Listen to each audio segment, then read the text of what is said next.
She had been diagnosed with panic disorder. She wasn't taking her medication. She was out of town. And she had called the police on this particular day, March 5th, 2015, and she'd asked them to come to the house. I'd actually taken the afternoon off. I was at home with my sons playing in the playroom with them. And she asked them to come to the house and said that I was confused. And the dispatch said, we can't go to the house if he's confused. She said, well, what do you need to hear? And they said, we need to hear he's a threat to himself or the children. And then allegedly sometime later, I think 45 seconds later, she called them back and said, she said, my husband's just told me, quote, I'm sick of this shit. I'm gonna harm the children, end quote. And those 10 words, that 10-word lie was the basis of law enforcement coming. First it was 2 to my front door, then it was 3, then it was 5 and a sergeant, and the massing garrison, the threshold of my home, without cause, without a warrant.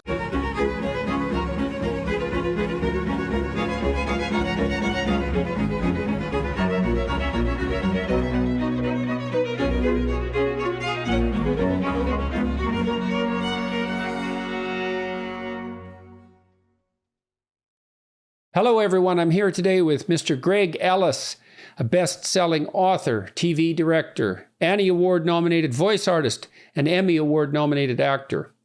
He's appeared in Oscar-winning movies, directed Hollywood superstars, produced and written television shows, starred in Broadway musicals, and voiced animated characters for movies, television series, cartoons, and more than 120 video games.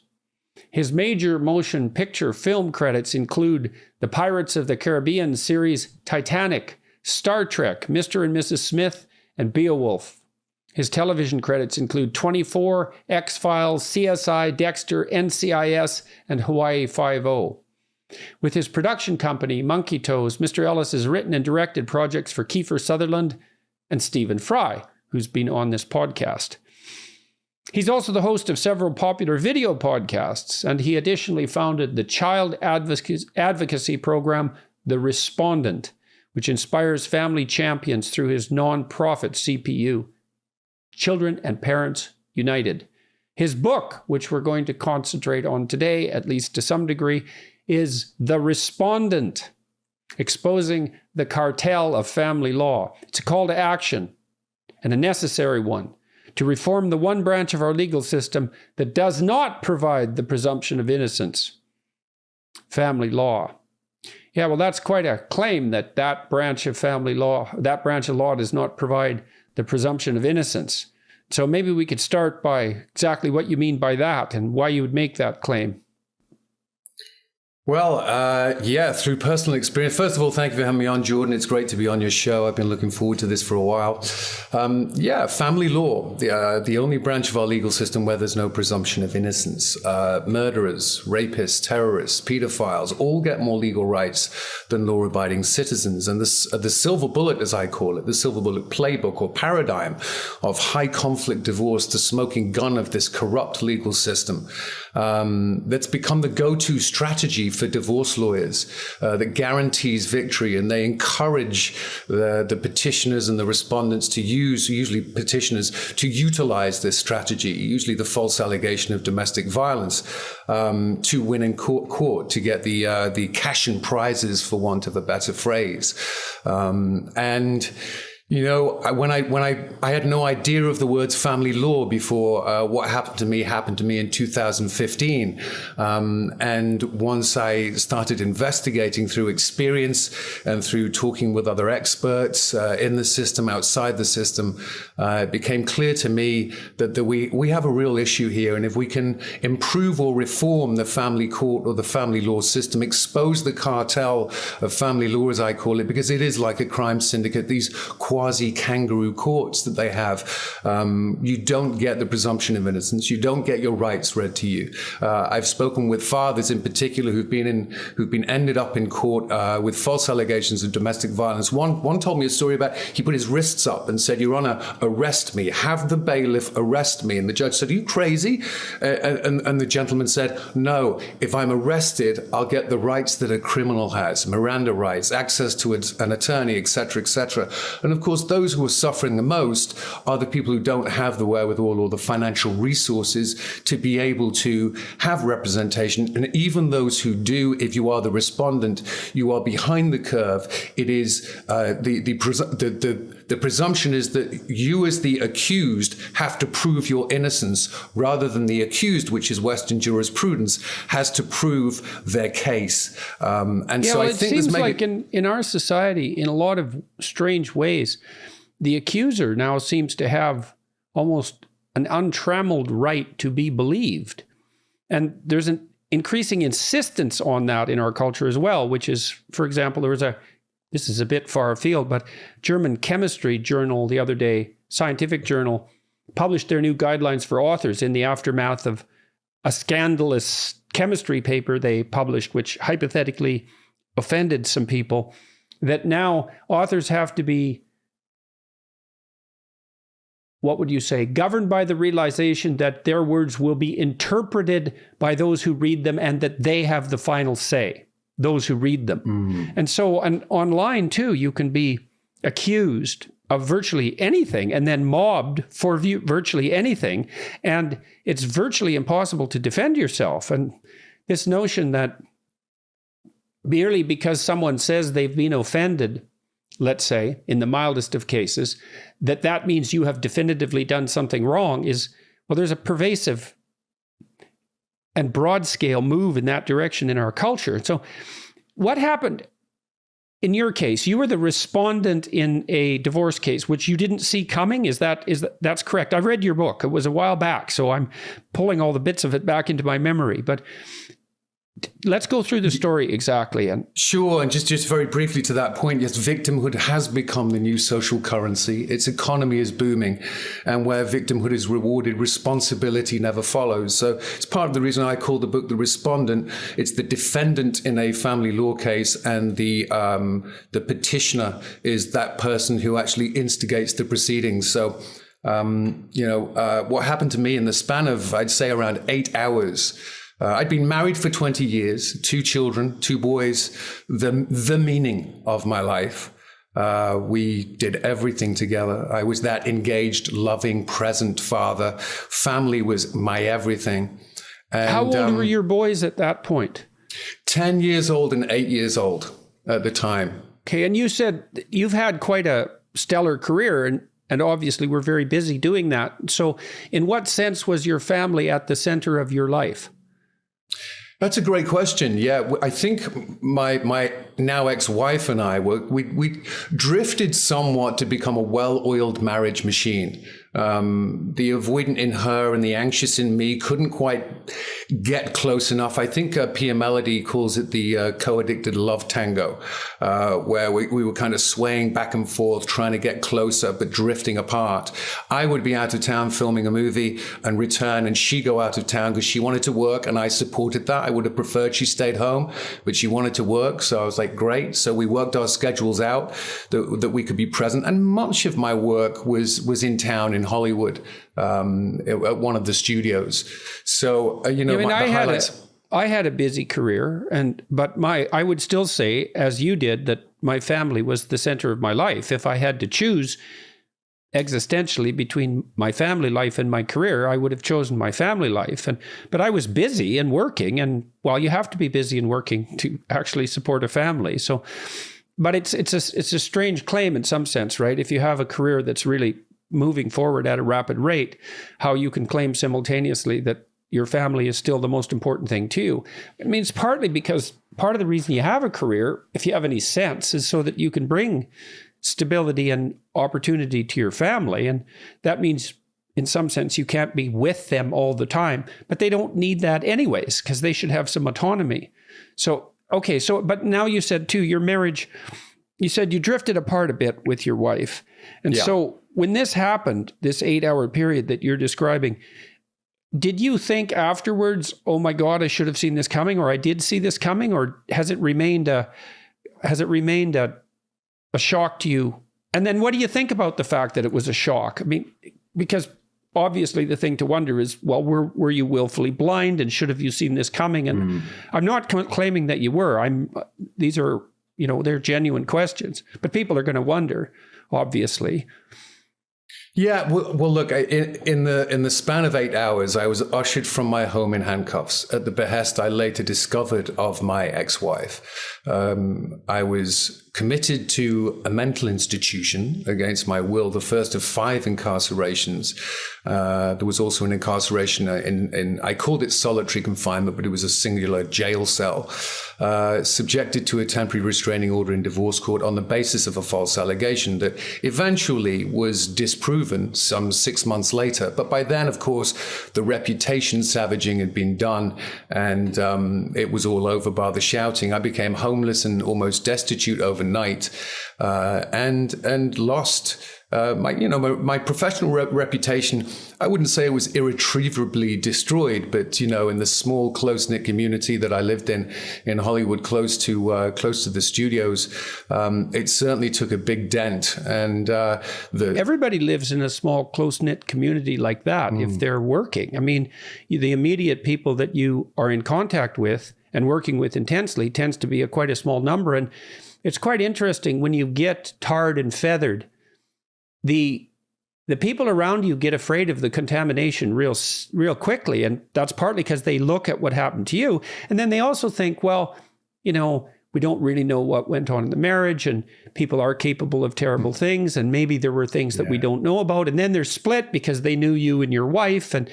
And so it gets complicated instantly. And then it's easier for people just not to have that much to do with you because they also have choices, right? Because they know a reasonable number of people. And it's then maybe you fall from number 1 or number 2 on their list of people to invite to like number 15, and they only ever invite the top 10. And so people don't even have to turn their backs on you that much in order for you to be, friendless. And so these and the allegation, what exactly was the allegation, and why do you think that your wife felt compelled to make it? And how do you think she rationalized that to herself if it wasn't true? That's a great question. She had been diagnosed with panic disorder. She wasn't taking her medication. She was out of town. And she had called the police on this particular day, March 5th, 2015, and she'd asked them to come to the house. I'd actually taken the afternoon off. I was at home with my sons playing in the playroom with them. And she asked them to come to the house and said that I was confused. And the dispatch said, we can't go to the house if he's confused. She said, well, what do you need to hear? And they said, we need to hear he's a threat to himself or the children. And then allegedly sometime later, I think 45 seconds later, she called them back and said, she said, my husband's just told me, quote, I'm sick of this shit. I'm gonna harm the children, end quote. And those 10 words, that 10-word lie was the basis of law enforcement coming. First it was 2 to my front door, then it was 3, then it was 5 and a sergeant, and the massing garrison, the threshold of my home, without cause, without a warrant. My rights were trampled. The police entered. A smart team from the DCFS, Department of Children and Family Services, came in. I was shackled in handcuffs with a bar behind my back in a quite affluent neighborhood with the curtains wide open on a Thursday evening. Right. Well, that'll be a little hard on your reputation, all right. Won't it? Yeah, I would say so.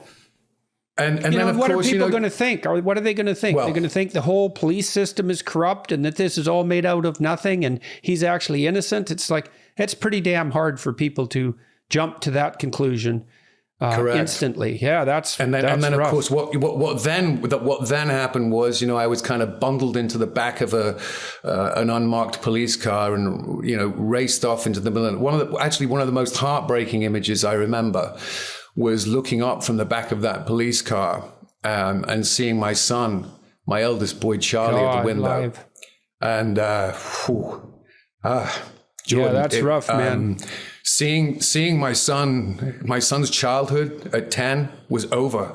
I knew what was coming: spousification, adultification, the vilification and the erasure of me as a man, as a father, as a patriarch, as a provider. And I was also heading into a terrifying unknown, a dystopian odyssey. I talk about it as if it's some kind of Kafka trap, but it certainly was Kafkaesque. And then, of course, the word on the street. I mean, some of the stories I later heard back were absolutely insane. I mean, he's armed, he's psychotic, she was telling everyone that I was psychotic and I was bipolar. All of these messages came through that my children as well when I eventually got to see them. And there was no end in sight. It was just down the rabbit hole we go. And of course, I thought I would get justice. Naively. The justice system is mostly there to stop people who can't reconcile their differences from wreaking social havoc. That's basically what it's there for. Do you think you're going to go to the justice system and get justice? It's like you'll be lucky if it doesn't destroy you once you're tangled up in it. So it nearly did. It nearly destroyed me. I'm amazed it didn't. It's amazing that it didn't, and that you managed to get through this. And so, so this happened, and then you're off to the police station. And the thing is, the police are going to view themselves in a situation like that as white knights, right? Because they've come in, and you can understand that. They've come in at the behest of a woman, and God only knows how abused she's been, because women do get abused, and that's for sure. And so, and of course, the guilty act innocent, just like the innocent act innocent, probably the guilty are even better at it. And so, and then you're going to be viewed with suspicion, because men are going to be viewed with suspicion in a situation like this, for sure, where there's allegations of abuse. And that's because there are a handful of bad men and then bad impulses in all of us that, that can be dragged out one way or another. And so, so why did your wife double down on it, do you think? I think there are probably a few possible reasons. One, I think, is shame. The emotion, or we talk psychology, it's an extremely powerful emotion.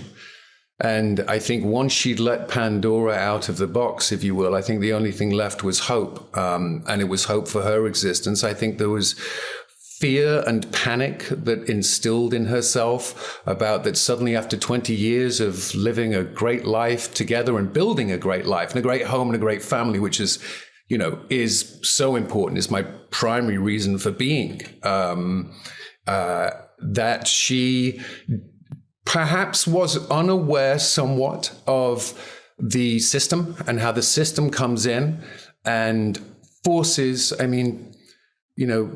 when I found out that the states get reimbursed $6,000 for every child that they place into foster care, and 4,000 children a day lose a parent in family law, there are financial incentives in place. And the Adoption and Safe Families Act of 1974 offers financial incentives to the states that increase these foster or adoption numbers. And to receive these incentives and bonuses, local child protection services must have more children. They must have more, quote, merchandise to sell. Funding is available when a child is placed in a foster home with strangers, or placed in a mental health facility, or medicated, as it's called, usually against the parents' wishes. So I think she was also her family system of origin, her mother, Appalachian woman, a very proud woman, twice married, twice divorced. She came in strong, moved into the family home straight away the same night. She actually got to the family home before my ex-wife returned when I was incarcerated. And it was that psychological kind of hammering home that you need to do this, you need to do that. And when the CPS came in and said, you need to start divorce proceedings.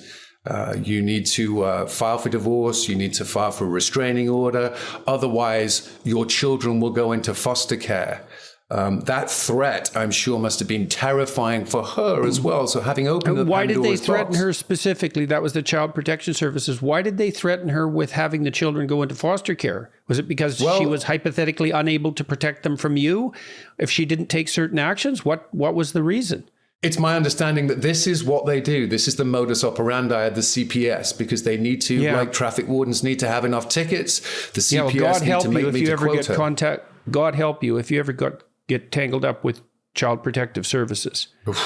Jordan, I got a few months later, I managed to get the report that the CPS, this woman, this social worker for the CPS who came in and ruined, played a large part in ruining my family with the system and removing my son social from having worker a father. training is corrupt beyond belief too. It's politically correct right to the bloody roots, and so the many social workers will come into a situation with that, like that, armed to the teeth with the presumption that the whole system is a patriarchal, oppressive system. It's based on the exploitation of women and children, and they just need the tiniest bit of evidence to make sure that you're one of those patriarchal oppressors who they're going to take care of. Right.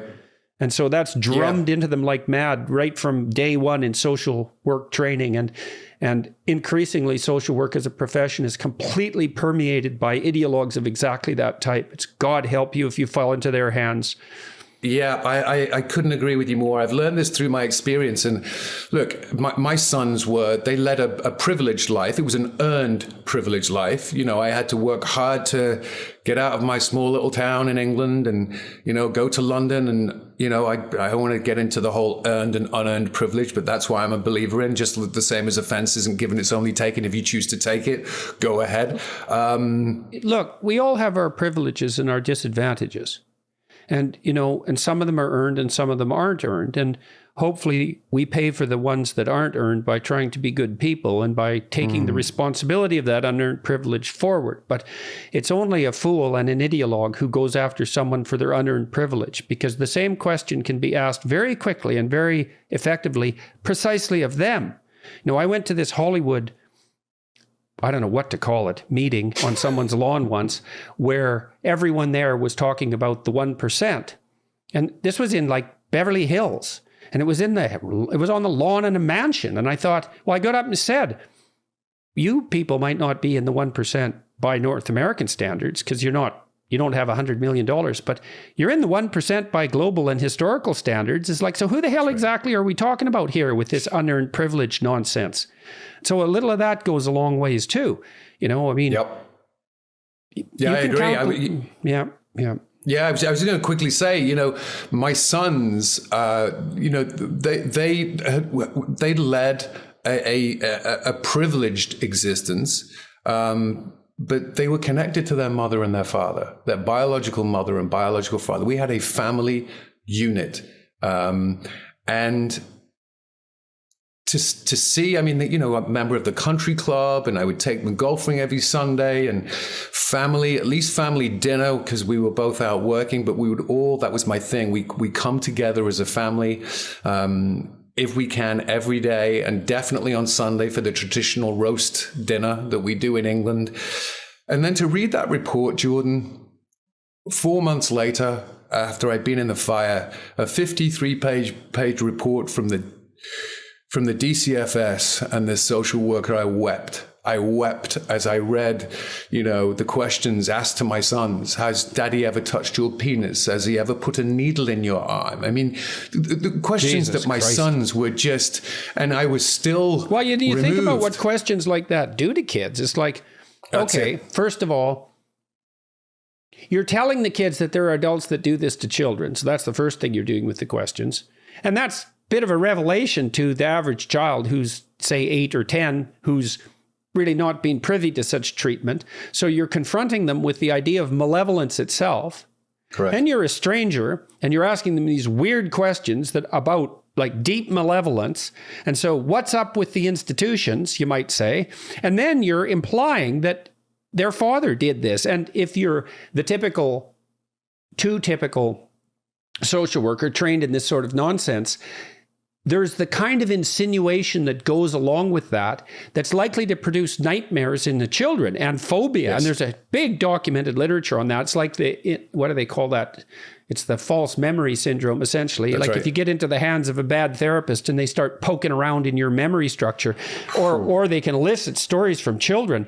There's great documentation of all the daycare. Remember the satanic abuse scandals in the 1980s? Yes. My God, You read about what the social worker types and police too, what they did to children by asking them these leading questions. Just absolutely pathological. And then you'd get kids coming up with these fantasies about what happened that were just, and then egged on by the police and the social workers until there was a satanic nightmare at the bottom of it, and none of it ever happened.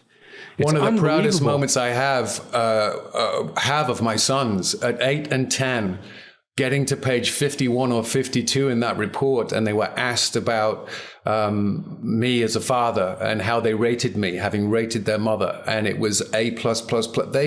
They could so easily, to your point, have been led down the psychological garden path to arrive at answers that were just fantasies and not real. But that lasting impression that was left on them, one of the saddest. I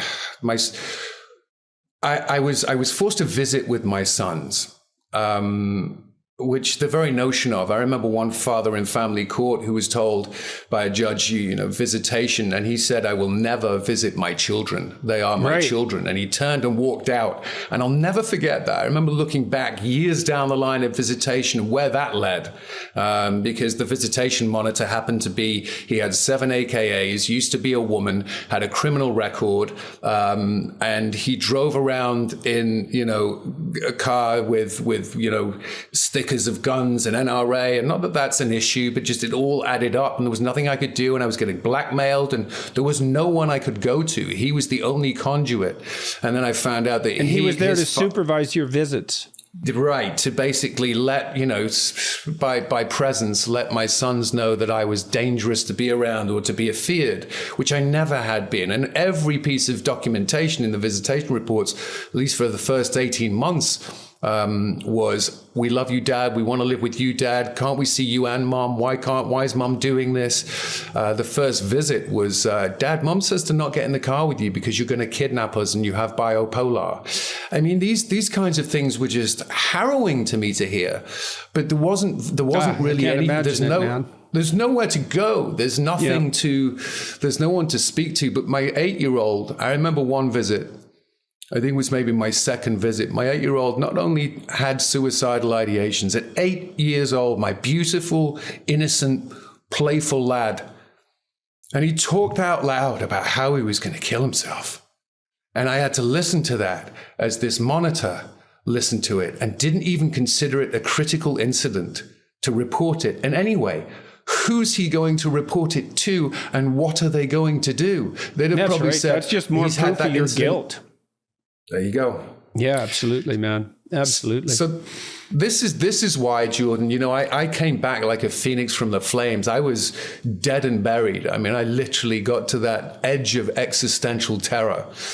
And yeah, that's a long way out there, that edge. Whoa. Have you visited? Yeah, I've been there for quite a while. Yeah. For about 2 years. So. I feel for you. Mm-hmm. Whew. Mm-hmm. And I'm interested, we could talk more about my story, but I'm interested on how we teeter on that long edge, how we I was fortunate ride the waves. I was fortunate, maybe in contrast to your situation, because what happened to me didn't happen in a manner that severed my closest intimate relationships. They were still intact. And so when I got very ill and was also being attacked constantly, my friends and my family were like rocks. And so thank God for that. But so I didn't lose that. And, I don't think I would have lived if I would have lost that too. And so.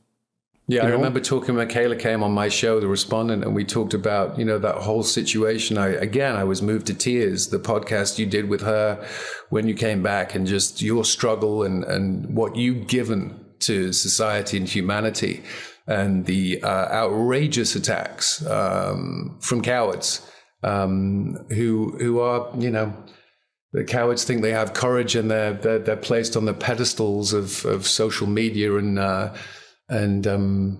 they're not. And with what happened to me and my boys, that led me on a journey. I guess the big pinnacle moment for me, and I didn't read that much at school. I only read scripts as I went through my career, whether it be screenplays or doing voiceovers. It was 2016. I went right to the edge, and I came back from the edge, and I don't know where this came from, but I asked myself the meaningful question, who am I? And I opened up my iPhone and I did a deep dive dialectical of meaningful question and meaningful answer of the thesis, antithesis, synthesis. And I got over 1,000 answers and questions. I still have them. And that led me through to learn a little about philosophy, phenomenology, affect theory, and just epistemology in general, and how I could ritualize my way back to be on my feet again, because I was fetal. I think my parasympathetic nervous system was just shaking, and the blinds were closed. I couldn't see or hear another human being because there was probably going to be a child laughing, which would remind me of the devastation of losing my sons, the meaning of my life.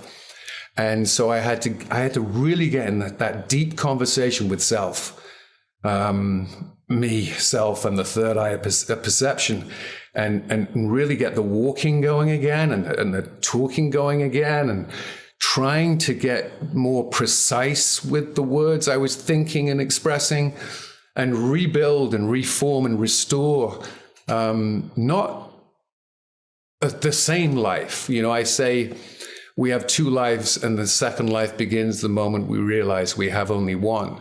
But that new chapter, that new episode, and how to self-author, if you will, life is remembered backwards and lived forwards. Well, how can I redraft that floppy disk in my mind, if you will, or outside? Why did you decide to bother, do you think? I mean, because you tell a story in the respondent of, well, it's not just an encounter.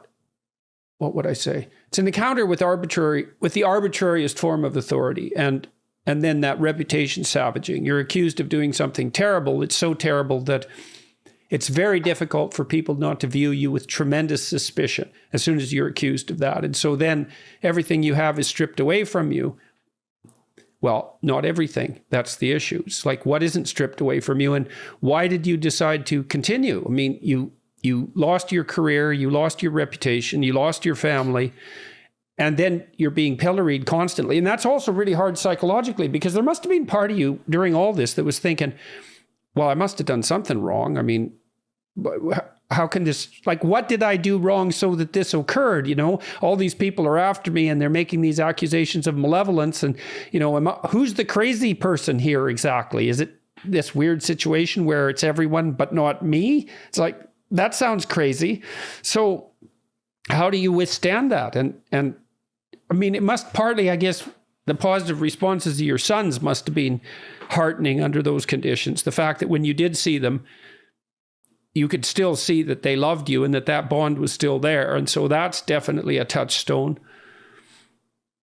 It was for a long while, but under the unrelenting inescapability of the trauma, trauma resides in the body and the body keeps the score.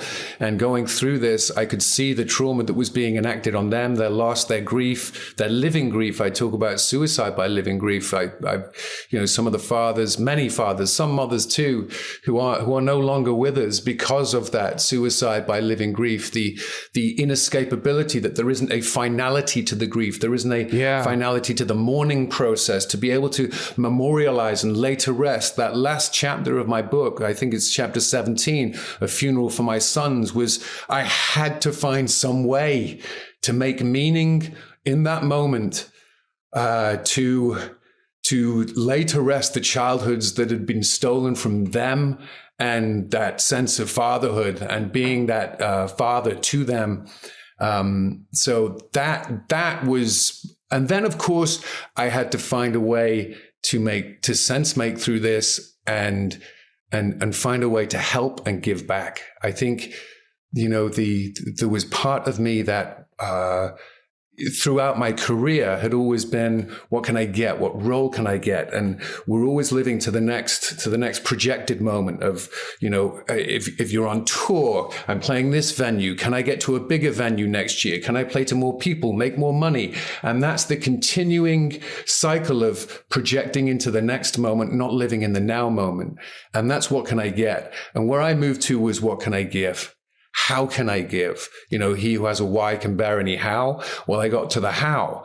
And for me, it was working through some kind of story within my own story, which made it more traumatic, because even writing the book, I hadn't really authored a book before. So I was having to revisit the trauma of the experience and then read the audio book and talk about it. So it's this perpetual cycle, but fueling being able to help people, being able to, at least when it happened to me, Jordan, I looked online, I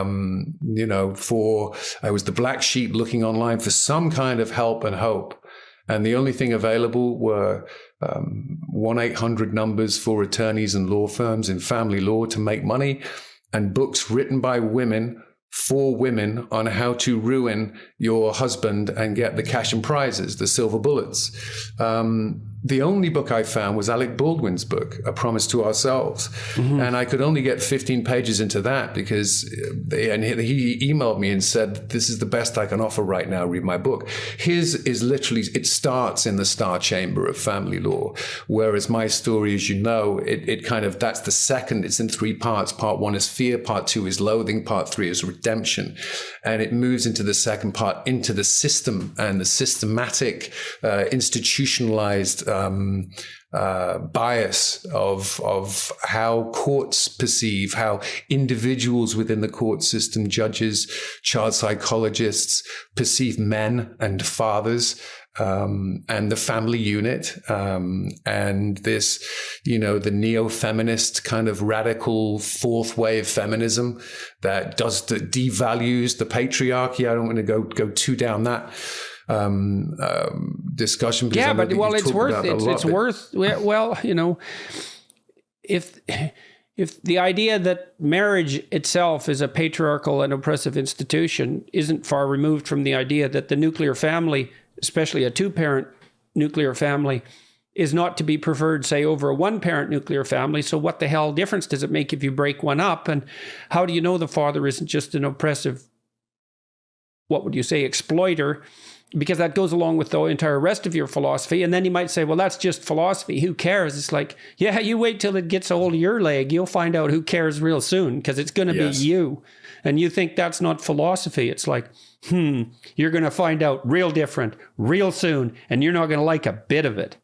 Yeah, so true. And when I looked into the stats, when I found out that the world leader in children growing up in single-parent households was America, when I found out that 43% of American children live without their father, 63% of youth suicides from dad-deprived homes. I know you've had Dr. Warren Farrell on your show talking about this dad deprivation. The noted men's right fascist. Him. Yes, the guy who used to be on the National Organization of Women. And he's a real fascist, old Warren Farrell. But it's like, where have all the mentors gone? Well, it's no surprise we don't have many men, or as many men stepping in. Well, we're okay sending them off to war, but in terms of like stepping into the public conversation, because patriarchy, because smash 'em, because believe all. We should listen, yes, but believe all women? No. Time's up, good riddance. Glad they're gone, done. We look at organizations like, once great storied organizations like the ACLU. Gone, done, over. Can't be trusted. Then there's the Southern Poverty Law Center. They're lots of fun too. Yeah. Aren't they? They're just a barrel of laughs. Yeah, they are. They're just a blast, those people. I mean, look, when we have an industry, going back to family law, when we have a nearly $60 billion a year American divorce machine, that's what the cartel makes, $60 billion. It's not incentivized to reform itself. The whole divorce industry can feast on the accumulated wealth of a once stable family. And so that's right. Obviously it's going to produce a tremendous amount of parasitic activity. Now, that leads us to a deeper question here too, is, look, many of the people in my immediate family have been divorced. And so, I don't ask such questions lightly, but we did have a notion in our society for a very, very long time that divorce was wrong. And And as I said, many people in my family have been divorced, and they had difficulty in their marriages, and sometimes they established much more satisfactory, let's say, second marriages. But it isn't obvious to me at all that liberalizing the divorce statutes, especially in relationship to no-fault divorce, which was supposed to be, an easy pathway forward, has produced anything but an absolute carnage in its wake. And so, obviously, having lived through these problems, you're very much inclined and motivated to find solutions. And what do you think of in relationship to solutions? I mean, I didn't believe this when I was younger, but I think 50-50 custody should be the default in every divorce case, and that both parties should have to argue against that, rather than the presumption being that the children, especially when young, are better off with their mother. And I don't say that lightly, because I know that particularly for children under 9 months old, that maternal care is really primary. But the fact that the default position is custody with the mother puts men in an unbelievably bad situation. And so then the children as well. I couldn't agree with you more on 50-50 default shared parenting. There have been 2 states who've passed it, Kentucky and Arkansas. Kentucky, interestingly enough, they passed 50-50 shared parenting in a large part because I believe it's illegal for the legal industry to lobby politicians there. And that's the challenge, is that when you have such a huge, very wealthy lobbying group, the state bar associations, who write their own family law codes in the wild west of family law. They write the codes and they spend money at the last couple of weeks before, a bill has dropped, and they lie and they skew the statistics, and people believe them, and bills don't pass. But Kentucky did pass. Arkansas passed. I'm really excited to say. When was that? That was I believe Kentucky was 2019. Arkansas was more recent, but I literally just heard a week ago that Representative Rodney Creech in Ohio, this is a bipartisan bill. Normally these bills, when they're put through, they usually have about 10 to 15 co-sponsors. We now on that bill, I think we have 68 co-sponsors for an equal shared parenting bill in Ohio.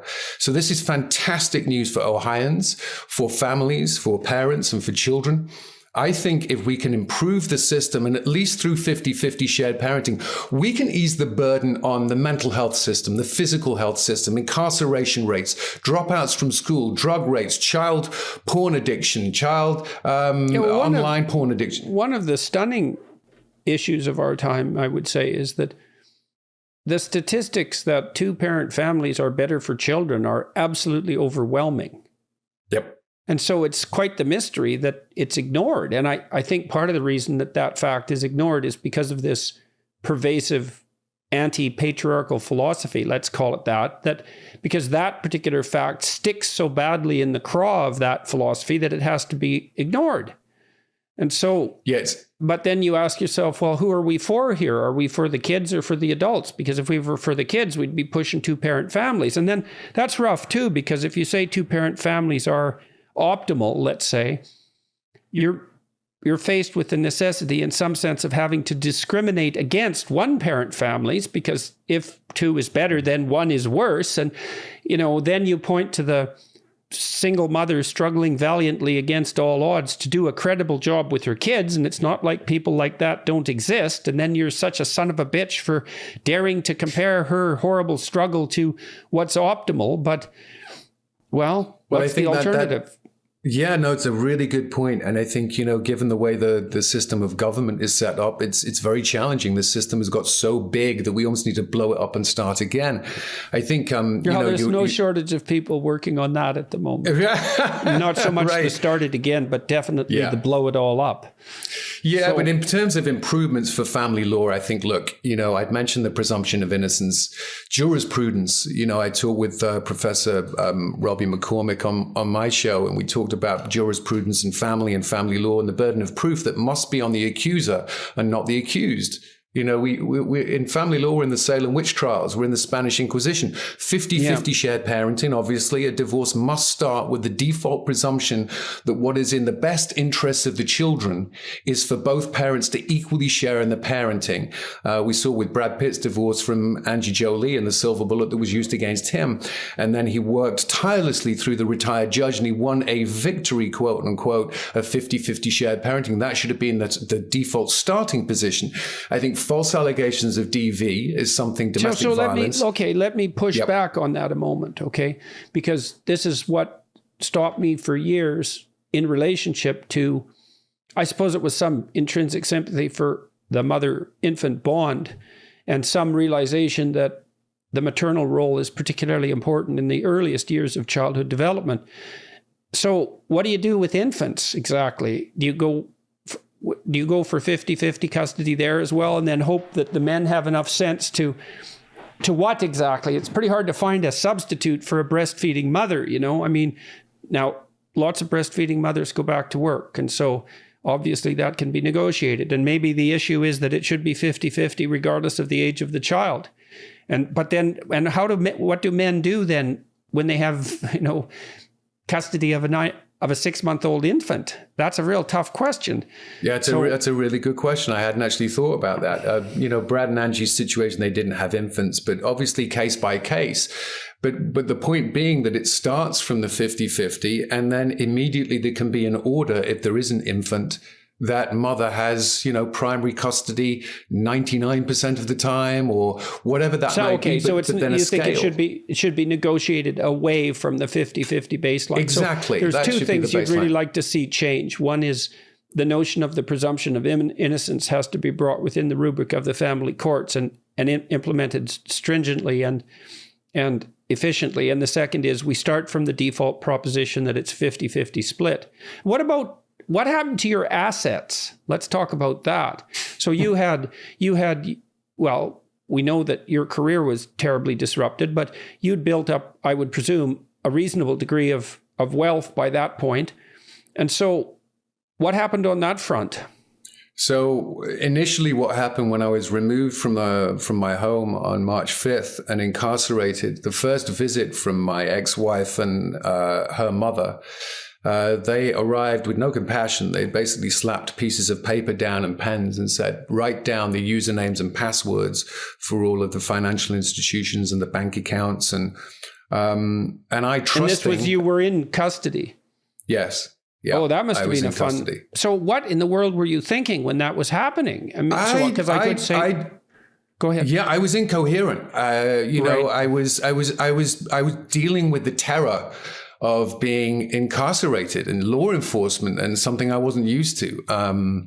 And hoping that they were going to help and that they needed it to do things and pay bills and whatnot. And then I find out afterwards the accounts got siphoned. Checks were being, corporate checks were being, my signature was being forged. And, but family law, all of this evidence didn't seem to matter. So basically the acquired wealth from the bank accounts and the brokerage accounts was just disappearing. I find out later.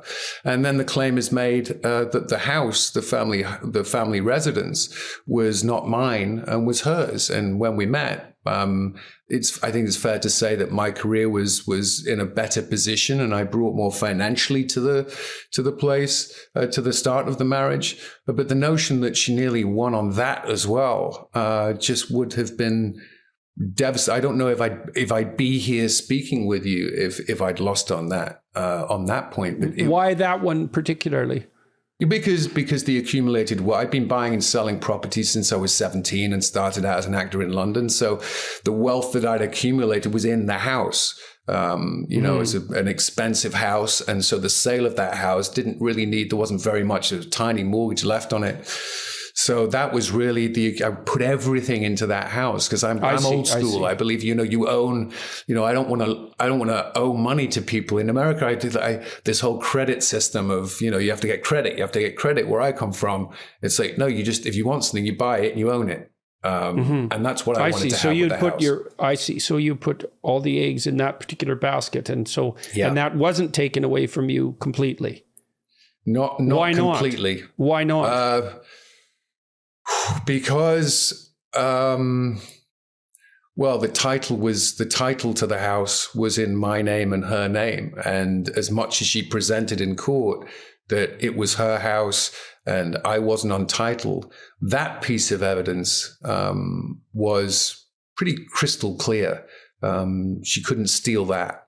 And was that part of the basis for your ability to rebuild your security, let's say?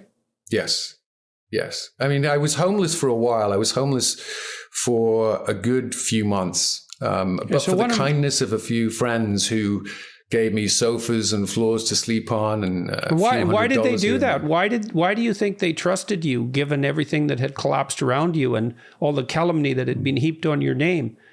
And why those particular people, do you think? Well, that's an insightful question. That just makes me, I look to what are the commonalities between those individuals. They were all men.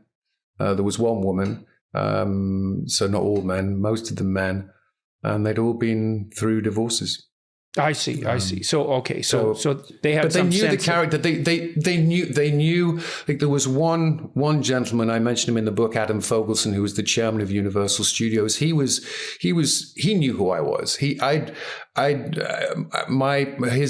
eldest daughter and my son were in pre-kindergarten together. I taught his daughter how to sing and play piano and songwrite. And so he knew that even though I was public enemy number one on the streets and I was being vilified, he didn't believe it. His integrity was so strong that when the second time, when I finally got released or discharged, he had actually employed a security team, top-notch security team to track the police scanners because he knew I was going to come up for air. And of course, I did at the neighbor's house. And then that was when there was a team of, I think, 10 police. This was the second time, 5 days later, where they just banged on the door and I opened the door and they dragged me out and handcuffed me again. And I got dressed down by the sergeant. And this gentleman just kind of stepped out from the shadows and had a word with the sergeant and kind of I got unhandcuffed and I walked into what I thought, Jordan, I thought it was homelessness. And he said, "Come with me. Someone's been looking out for you." And he walked me to Adam and Hillary Fogelson's house. And so you did have some relationships there that withstood the test of time. You can imagine what would happen if you lost that too, man. So I had this client. His wife he was a good guy, hyper conscientious, professional, and his wife she nailed him with accusations of abuse, and she was very attractive and charming and very manipulative and malevolent, and white knights were riding to her aid all the time, and he wanted to get 50-50 custody of his kids, and she first of all, with the allegations of abuse, destroyed his professional reputation, so that means he lost all his clients in his profession, and then she accused him of hiding the money because he was having a hard time making alimony payments because he couldn't make any money because his profession had been ruined. And so then he set himself up again, providing health care to basically indigenous people on social services. And then he made a go of that. And then she accused him again in court of having money that he was drawing on. So they froze his bank accounts and garnished his wages. And so that made it very difficult for anybody to hire him. And then they could take away, he had to drive to work because he could no longer work close to where he lived. And then they took away his driver's license because they can do that without court in Canada. And so then he couldn't drive. And then they took away his passport because they could do that too. And so in the meantime, to take him through court to siphon the last penny out of him and deny him access to his children. And I went out with him and his children several times, and they were all, let's see, 2, 3, and 5, I think, 3 boys. We went out to the science museum, which is a challenging thing to do with 3 young kids. And he showed up on time on the van, and he walked those kids through that science museum, and they just had a wonderful time. And I watched him like a hawk, and he was a really good father. And she, pursuing him, her father mortgaged their house, and she spent all their money, which they deserved very nicely because they had raised her to be just exactly the way she was. And it was just a bloody disaster. I worked with him for like 3 years trying to help him negotiate through this without dying, Yes, just because he wanted his kids. And I pulled out every stop to strategize, and we were careful, and he did what we negotiated, and he was really dedicated to his kids, and he just got ground up, man. And then all this stuff blew up around me and around that time, and I had to stop story. working What with you him. talk about right there, I think I heard you mention that maybe a few years ago. That particular story, it may have been that one when you were in practice, but.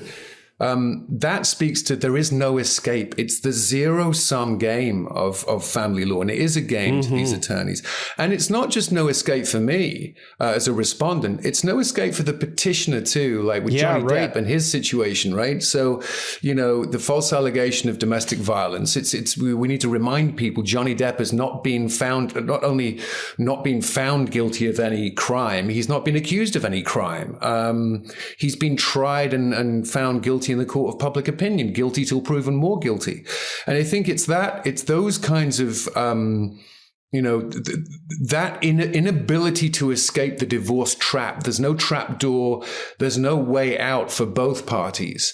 And my ex-wife spent I believe it's $1.8 million on an attorney, her attorney, Judy Bogan. And then after 4 years, this attorney just filed to the court to be released from the case. And I believe is now suing my ex-wife for $450,000 on top of that. So the blatant plundering of an estate, and how someone you've worked your whole life, you've started from not a lot, and you've plowed your field in your career.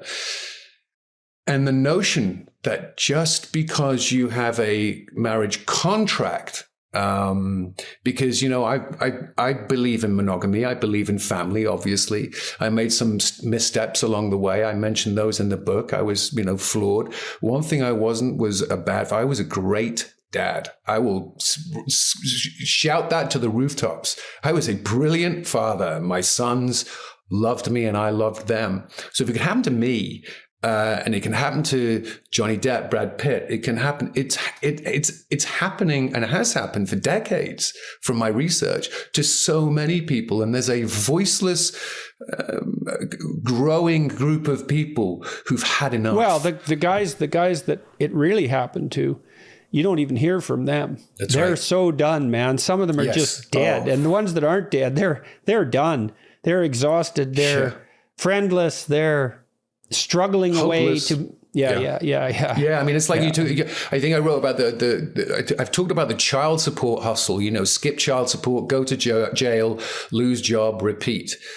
Poor, to your point, poor non-custodial parents, many times forsaken fathers or the patriarch or the dad who lack the ability to pay child support, end up in modern day debtors' prisons, if you will. A person who fails to pay child support can have their driver's license, professional license and passport revoked.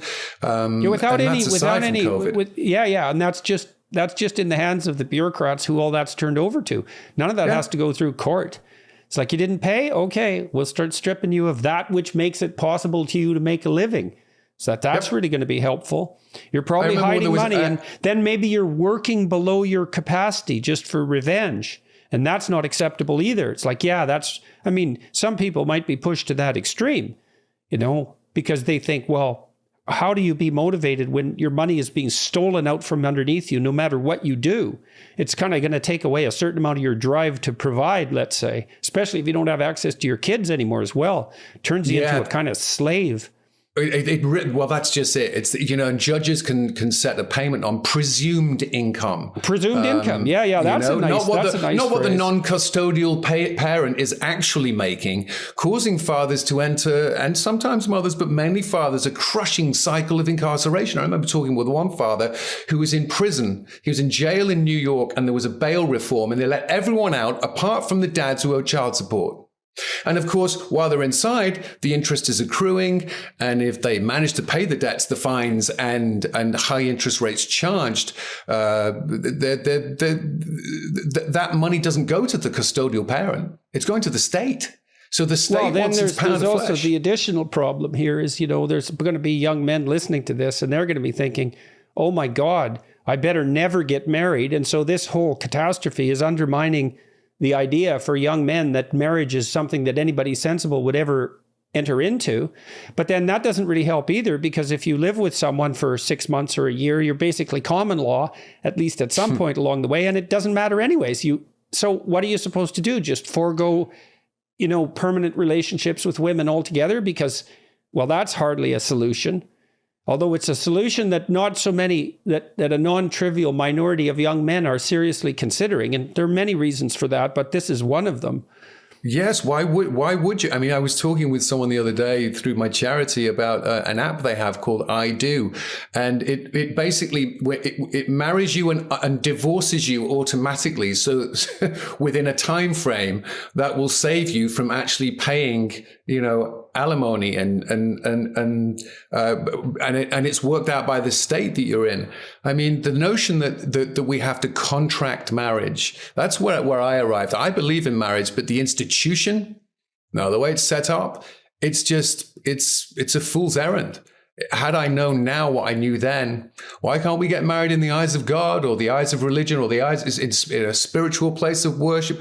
Whatever the couple decides to enact that union ceremony, why does it have to be a contract with the state that the state can then come in and negotiate without my say, without either say? They can not even only negotiate, they could just take away what they want when they want. So it's a real challenge. Like, where's the the ideological line in terms of I believe in marriage, but I would caution younger people. Well, then the question then is, what exactly are you doing when you caution it? Because yes, but with caution. Well, exactly what do you mean by that? And the answer to that is, well, it's by no means clear. And I suppose the answer to that lack of clarity is something like, well, the laws need to be changed. They seriously need to be changed. And so presumption of innocence would be a nice start. And default 50-50 custody. What about splitting of assets? Like, where do you stand on that? I mean, I can't help but think that it's absurd in some sense that Paul McCartney's ex-wife got half of his fortune. It's like, and perhaps that's not exactly true, but you know what I mean.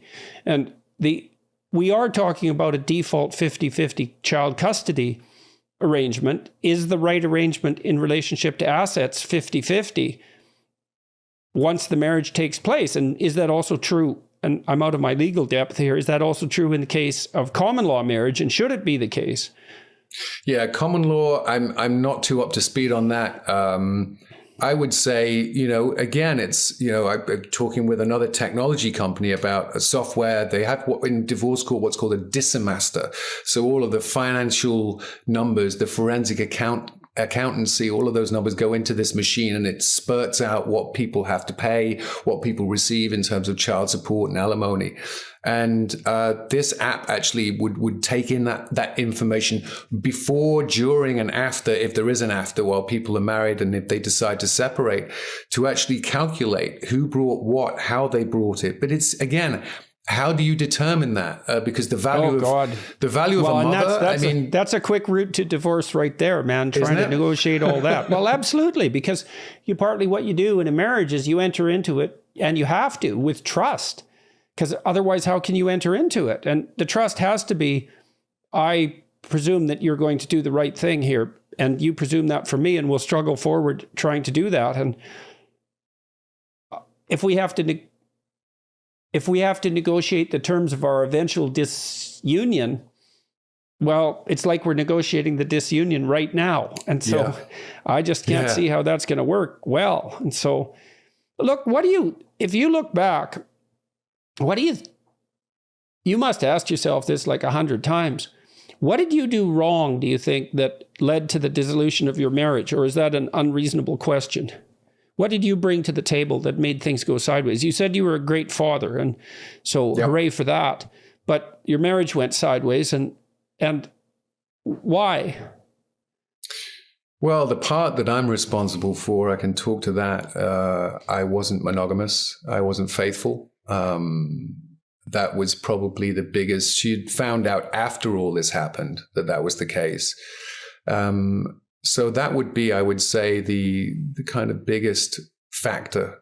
Do you think that this marriage dissolution would have taken place if that had not been the case? I mean, because I'm sorry to push you, but I'm going to, because this is so bloody important, and what happened to you is so terrible that and happens to many men and a not insignificant number of women. It's so terrible that it needs to be delved into deeply. And so you were looking for something outside the marriage, obviously, and perhaps that was because there was something that wasn't in the marriage, or God only knows why. And so... Well, there wasn't emotional intimacy. You go ahead. Yeah, I was going to say there wasn't emotional intimacy. There wasn't physical intimacy. The sex had dried up after the first kid, and I tried talking about it. The male sex drive was there. It is there. Yeah. So let's go into that. That's a good one, because that happens to lots of people in their marriage. I mean, yeah. And it happens as you get older, and it happens as you have kids, because you have 15 priorities, but only 10 of them ever get implemented. And maybe like number 14 is sex or something like that. And so it goes away, and it's really hard for people to negotiate. And you said you tried to talk about it. I guess I would like to know, how hard did you try, and how many times, and how insistently, and why didn't it work? I mean, because I have clients in this situation, and I'm talking to both of them.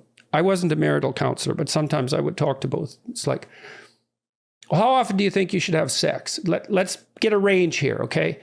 0 times per year is too few. And like twice a day, that's too many. So now we got the parameters defined here, right? So we're not going for 0.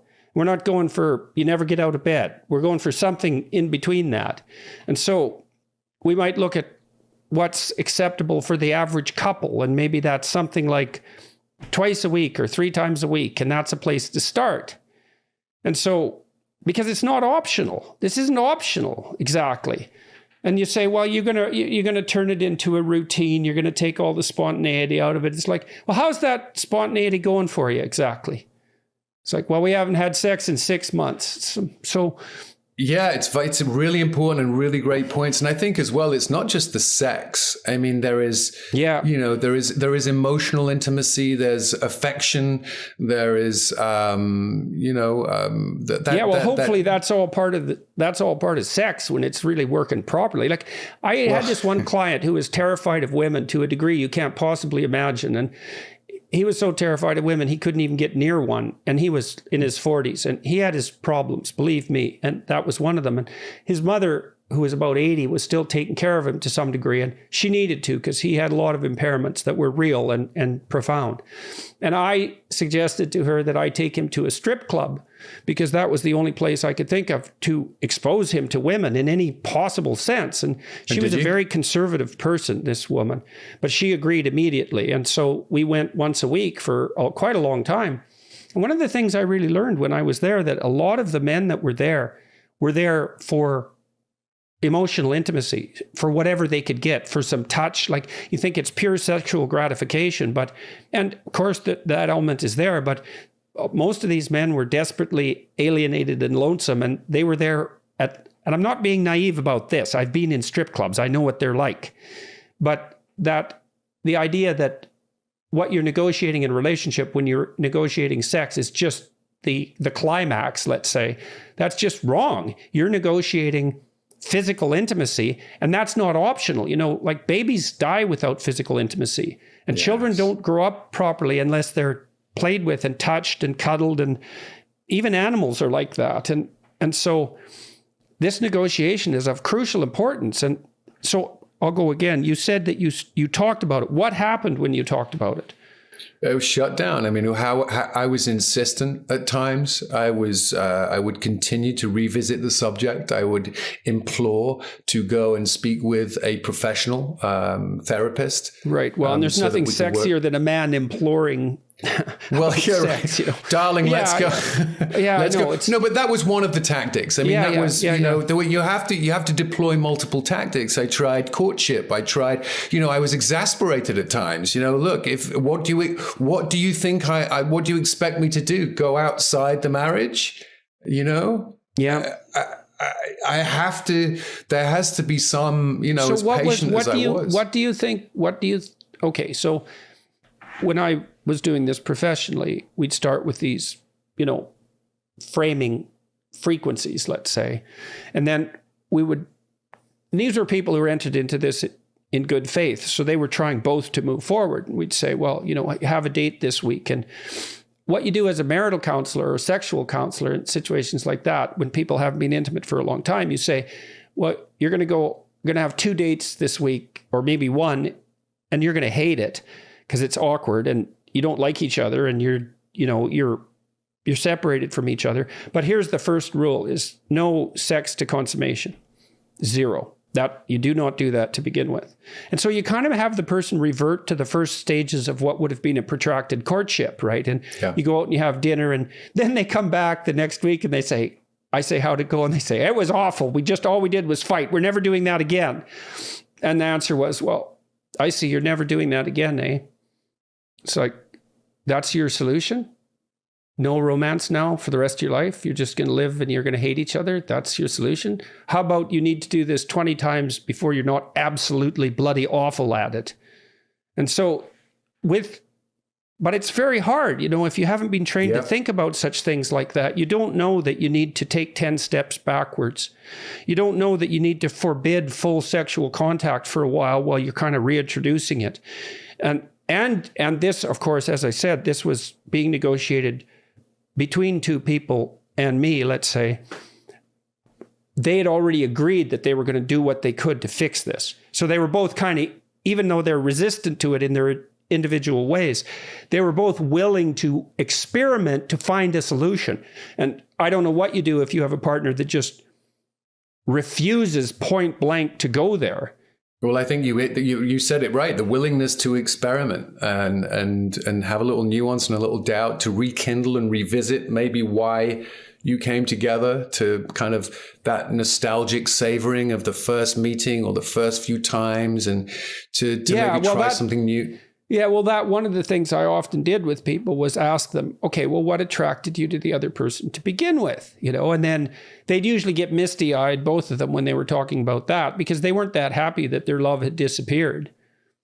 So, okay, so then I'll ask you a deeper question than that. So why do you think your wife was unwilling to engage in those negotiations with you? I mean, it could be, we could say, well, lack of skill on your part in the negotiation, and that's, who the hell knows how to negotiate such things? It's not easy, you know, and it's not like we have professional training in negotiation, even though we should, because people are so bad at it. It's just beyond belief. They have no idea where to start. And so why do you think you hit a brick wall? Did you wait too long to start, or?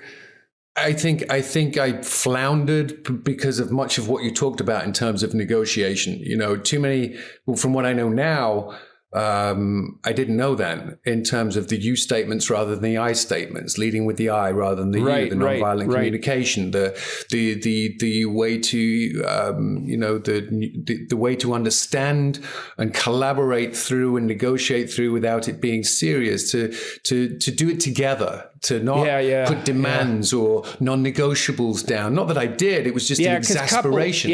Well, couples will come in; they'll say one of them will say to the other, like, you never want to have sex with me, and it's been like that for 2 years, and I don't see that it's going to change in the future. It's like, well, the other person is set on their heels right away, because you basically said, you've been bad for a long time, you're bad now, and I can't see how you're going to change.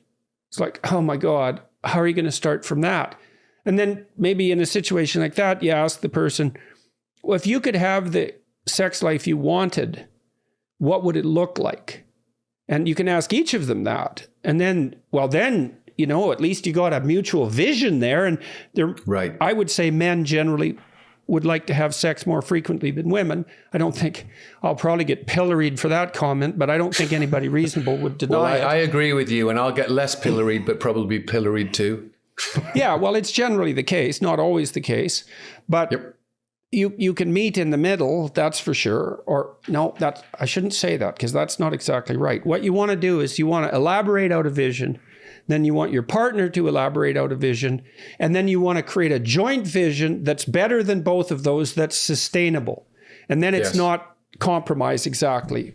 But if you start with accusations, which you're likely to do if you're frustrated, and you have been for like 3 years, and things are already sideways, you're just not going to go anywhere. And the other person will dig their heels in, and then they hit you with counter accusations. And it's one of the things, terrible failing of our education system is that the rudiments of negotiation aren't taught. It's really I agree, not good. And particularly interpersonal relating. I mean, this is one thing we haven't, the charity that I started, CPU, Children and Parents United, we have 3 basic, focuses in terms of what our programs and what we want to do and what we are doing. And the first one is communication. We've been talking with Warren Farrell about bringing his couples communication in, and not just couples, but, interpersonally relating throughout the generations and friends. And because to your point, when trust breaks down, how do you get that back? We need to, Dr. John Gottman talks about, one negative comment has way more power than 50 positive comments. So how do you undo that negative comment? You can tell that if you go on Twitter and see how you respond emotionally. Yeah, well, it's also easier to pick up on this. So, the other thing I used to talk about, one other thing I used to talk about with my clients was, well, here's a tactic. How about you watch your partner real carefully, and whenever they do something you would like them to do more of, you tell them that you saw it and tell them that you're happy about it.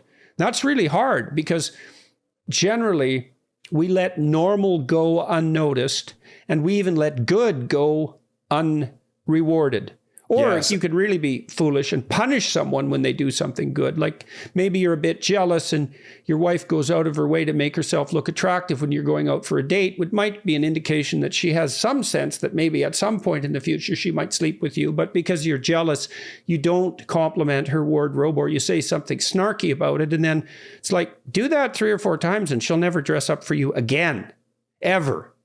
And then it's done, And so this idea of watching people and then seeing when they do something you'd like them to do more of, and then telling them, that's really I think that's a really powerful thing. And that's something that, to your point, it's hard to take on new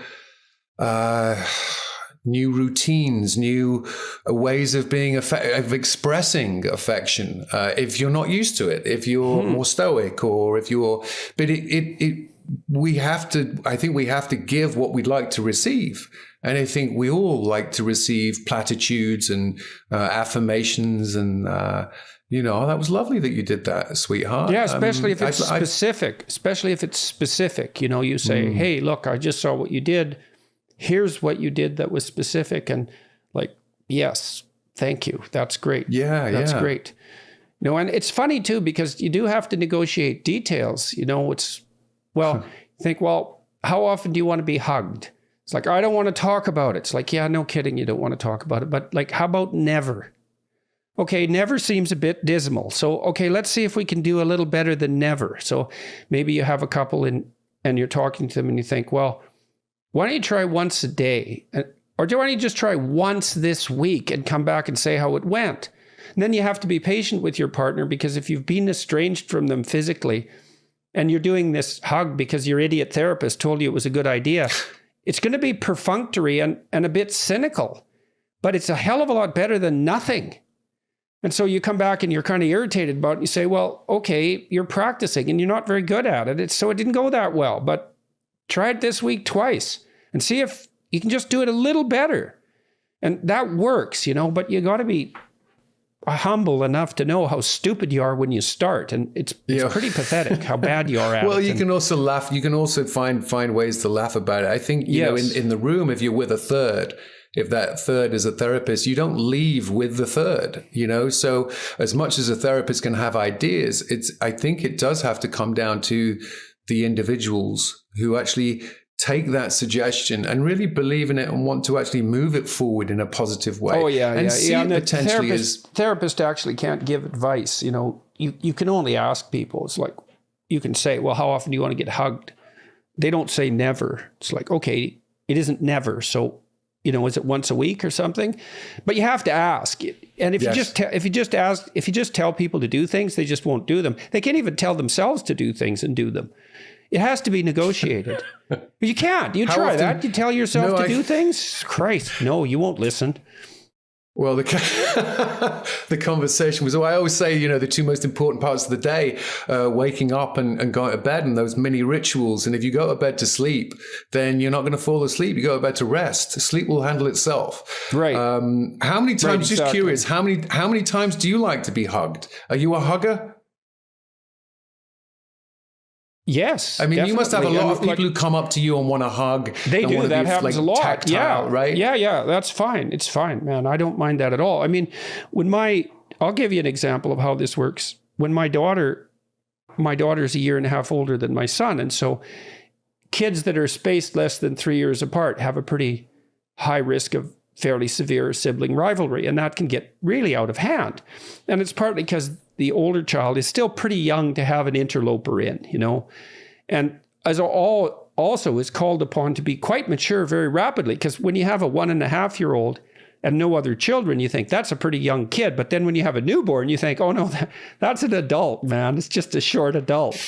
And so there's a big demand on the child to mature. And so then she or he can get jealous of the infant, and that can really wreak havoc. So we trained our daughter repeatedly to come and get a hug. And so we practiced it. It was like, come and get a hug. And we practiced that till she got really good at it. And we said, whenever you're feeling upset, you just come over and get a hug, and then you can have some attention. And so sometimes my wife and I would have a hug, and we'd have the kid come in between us, and then she could have a hug too. And so by the time our son was born, she was an expert at coming to get a hug. And so whenever she got upset, she could just come get a hug. But that took, you have to train someone to do that. Yes, and you think, well, you don't have to train that. It's like, you would be surprised what you have to train and what you have to learn and practice. And, and also it reminds me of, Jordan, is my eldest boy, when he was born, he went to pre-kindergarten and kindergarten. We would tell him, because we, as new parents, we were listening to the school, and it was a very, Hollywood school. It was actually a Hollywood schoolhouse. It was all use your words. So we drilled this into him. Use your words. Then he went to kindergarten, and he got the crap kicked out of him every day. He was bullied mercilessly from kindergarten through first grade, no support from the school, and realizing that the tool of use your words doesn't do any good when a big kid is coming up and punching you in the face. So, then my youngest son, it was slightly different, and he's and this may be a, second sibling thing, second born. If it's boys, I don't know, but that rite of passage of, just being a little bit more rough and tumble and roughhousing, the importance of that. Going back to the issue of fathers being around. You got to use your words, man, but you got to have something to back them up with. Oh, yes. Absolutely. And kids are really good at sussing that out real quickly, especially the bully types. Like, they'll come along and poke you. It's like, anything to you? No. Oh, well, then I can just pretty much steal everything you have, including your reputation and your happiness. And there isn't a damn thing you're going to be able to do about that.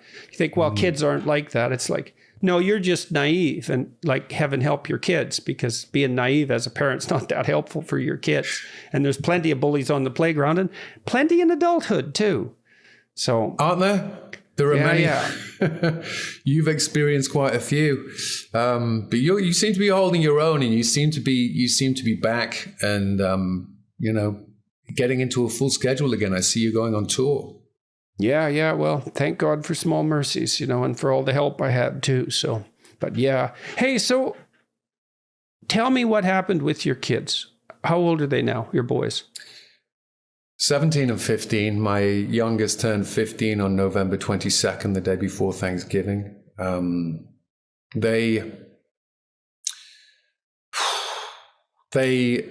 don't see them. I don't hear from them.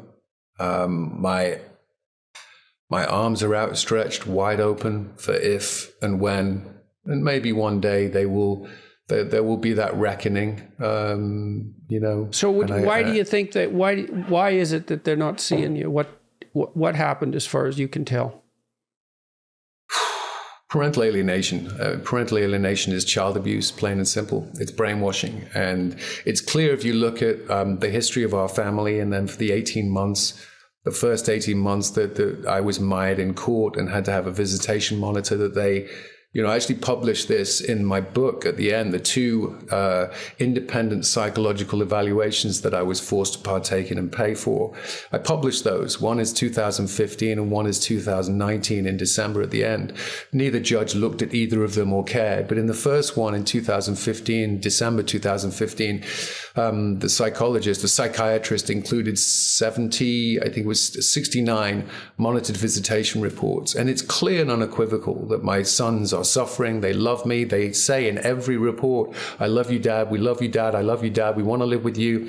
And the system didn't care. And so that spoke highly to me that the system needs reform. It needs improving on a personal basis. They now have this image of me, having not been around, that I'm someone to be feared, that I can't be trusted, that I'm dangerous.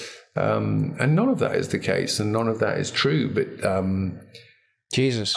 their psychologies, their psyches have been so cemented at such a young age, 10 and 8. Well, you talked about grief too, and the never-ending consequence of this grief that comes from separation without finality. It's like they must have been experiencing that too. And at some point, they can't have also betraying the matriarch. Anytime I remember my youngest, where it was a year in, Jordan, and oh my God, we had a visit and he called me on the phone. I still kept the voicemail. It kept me going. It was medicinal fuel for me to just hear his voice and know what it sounded. I always know what it sounded like, but he called me and he was like, Dad, Dad, Dad. And then his older brother was like, get off the phone. Don't hang up the phone. We're going to be in huge trouble with Mum. And he hung up the phone. And it's that fear, the irrational, paranoid fear of me. Yeah, well, at some point, it's got to be easier for them to let you go than to be torn apart on a day-to-day basis. When I realized that they were, after 4 years of monitored visitation, I finally got a visitation without a monitor, watching my every move and writing it down. And then I realized that they were both, and they weren't allowed to have their iPhones with them, their phones with them on visits. Mum wouldn't let them. But they both had their phones and they were videotaping. And then it became clear to me through other channels that they may have been fitted, at least one of them, with body cameras. And when it got to that place, when my sons are being used as a tool against me to try and record incriminating evidence, there has to be an end to that for them. So part of why I came to some kind of resolution and ending on it. And I gave up so much. I mean, she wouldn't even give me, through the settlement agreement, she wouldn't give me the rights to let me know if either of our sons were on life support, and the switch was going to be, permission was going to be given that they would die. She wouldn't legally have to let me know.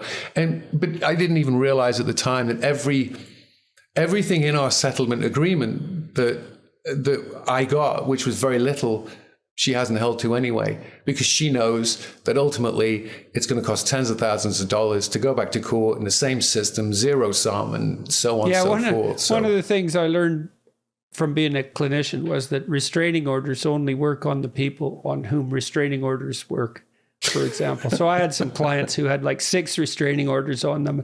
One of them, I remember, he was really paranoid. He was hard to deal with. I got somewhere with him, but it's very hard to deal with a paranoid client. And he was clinically paranoid. And it's like NDAs and non-disclosure agreements. They aren't worth the paper they're written on, because people are just going to do what they're going to do. Yeah. So enforcing that's very difficult. He used to say to people, if they annoyed him, now and then he'd get tangled up with someone who was bureaucratic in their inclinations, and he'd say, I'm going to be your worst nightmare. And, sometimes you might want to say that to someone, but you don't really mean it. He really meant it. 6 restraining order. Oh yeah, you have no idea. How do you? I'm curious. Okay, because this is the false allegations of DVs and TROs. I mean, I think it's around over 70%, and I'd have to check on the stat, of domestic abuse allegations resulting in a TRO, a temporary restraining order. Yes, temporary restraining order, or EPO, emergency protection order, are not sustained once the case moves to a permanency or evidentiary hearing. This shows that the majority of domestic violence allegations are perhaps false or unprovable. And I think this correlation with what's going on the rub there. Well, I was going to say, I think go ahead. Yeah. The correlation with cancel culture and victimhood being the new social currency. This is an affront to the real victims of domestic violence. So how do you tackle the false allegation, the perjurer, if the allegation works every time? The silver bullet gets rewarded. Question is absolutely. Well, then the question is too, how do you stop people from using systems that are there to protect the vulnerable from being used as weapons?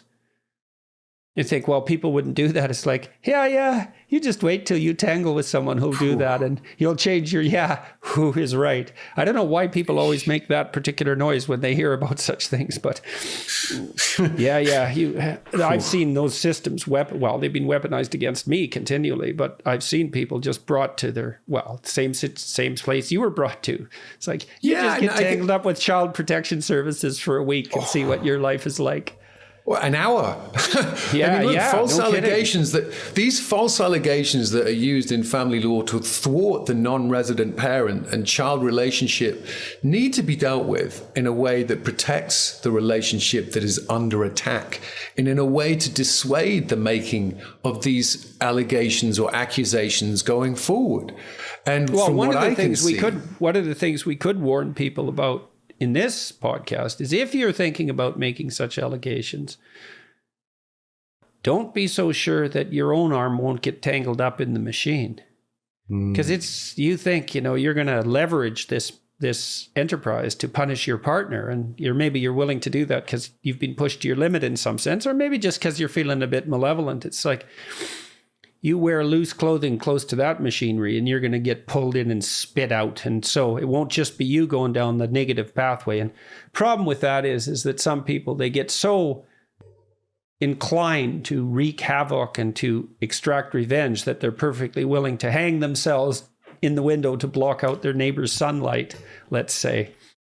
Yeah, if you're gonna go on a journey of revenge, dig two graves. Yeah, that's right. That's for sure. And that's just what I think about with the Pandora's box that she let out.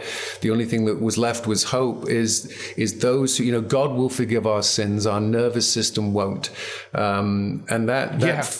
This is that false allegation. That technique and tool being weaponized for financial gain. I just wonder when this will reach we have a president in America. We have a president who's a Catholic father and grandfather, and the Violence Against Women Act was his act in 1974, and it was a series of law enforcement grants that shifted the focus away from the problems of the relationship to a law enforcement approach to domestic violence, resulting in a shift from the prior discretionary approach to mandatory arrest or detainment policies.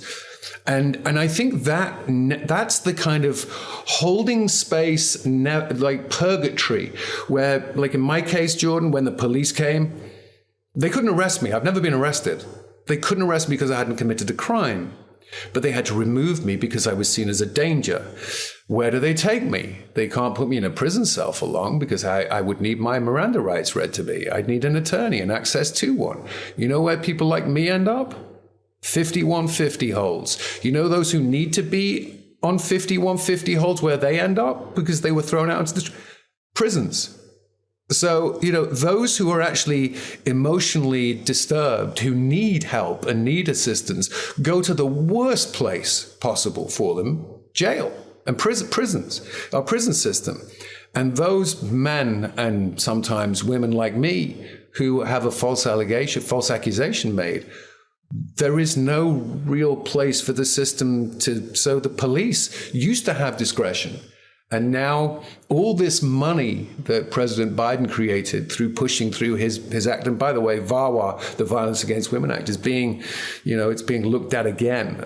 They call it stop grants. It was money for stop grants. So to qualify for these stop grants, law enforcement had to adopt these policies of mandatory arrests. So, forcing law enforcement to prosecute or persecute every man who's accused of domestic violence to keep the coffers full. Like, this is the incentivized structure that we have. So how can we change that?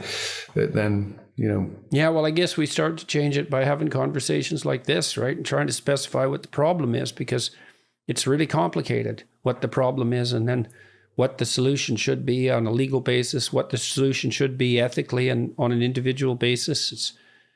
So 1,000 conversations like this is a place to start. So I think so too, and I think more proactive solutions. I mean, that's what I'm trying to do through my new fledgling charity is to have the communication programs. And where can people find out about that? That's Children and Parents United. That's right now. That lives in... Sorry, go ahead with the charity. Yeah, right now, Children and Parents United, or CPU, is our mission is to promote and improve child well-being by providing information and resources to policymakers, the public, practitioners, resulting in reduced conflict and enhanced relationships for those children and parents negotiating our current family law systems. And we have three. The place to find that is therespondent.com. We'll be launching the website for the charity soon, but right now it lives at therespondent.com. But we have three cost-effective, practical, solution-based programs right now: communication workshops and programs that we're working out and developing that promote improved interpersonal relating. Mediation, CPU mediation, which we call it, is to provide mediation services. I mediated my first case. I wanted to do one myself just to see. And it was a couple who'd been in family law for 6 years, spent nearly $2 million, no resolution. I was able to find resolution and settlement within 6 hours on a Saturday and 3 hours on a Sunday. Right, because that's a way different process than trying to get each person all they can grab from the spoils of the relationship. Yeah, it's not. I heard someone tell me once, it's not. You don't get what you deserved. It's what you can live with. Because you're always going to walk away from mediation, feeling somewhat aggrieved. At least you can walk away. Right. You have life. And then the other is a public interest law firm providing legal advice that supports the mediation process, oversees the legal procedures, so that if people do want to get divorced, if they do want to separate long term, that there's the ability to actually draw up those legal agreements and deliver them. But really, we just need to keep people out of court. I joke that we are the Red Cross of divorce. We're growing and building out, but we need resources and infrastructure, and we're hoping to get that. Because now, hopefully this podcast will help. So that's Children and Parents United, and what's the .com address? therespondent.com. And that's after your book, The Respondent, Exposing the Cartel of Family Law, which is a description of your journey through, well, let's call it first purgatory and then maybe hell. I think you're probably right. And by the way, the audiobook will be out soon. And I've just, we've been adding sound effects and ambience and atmosphere to that to make it really feel like that hellish journey, so you're actually there and present, more so than just a regular, like me reading the audiobook. And I've got a couple of great people who've helped with that. Andrea Romano, who's won nine-time Emmy Award winner. She voice directed it and actually read as one of the psychologists at the end of the book. So hopefully we'll do some good. And the emails that have been coming back from, I was asked early on by, how it is, the Hollywood, marketing and publicity and the publishers, who's your target demographic? I said, well, look, if we can get the suicide rates down, if my book can get to one person and they can feel like they're not alone. Well, that's a big deal for people to know that they're not alone, and they're not crazy. I had a military father He lost his legs in Afghanistan. 2 tours of duty. Was served with false allegations of domestic violence papers. He came home homeless. Hasn't seen his kids, I think, for 6 years. Jesus Has been Christ. representing himself in family law. And I think about that, Jordan, and it just, it makes me weep. Talk about being punished for your virtues, man. Whoa. You said it. You said it. You know? All right. Well, Mr. Ellis, looks good to see you on your feet and through this Mr. at least to Peterson, some degree. you too. Thank you very much. Pleasure talking with you, man. Yeah, you too, man. Really, keep up the astonishing work.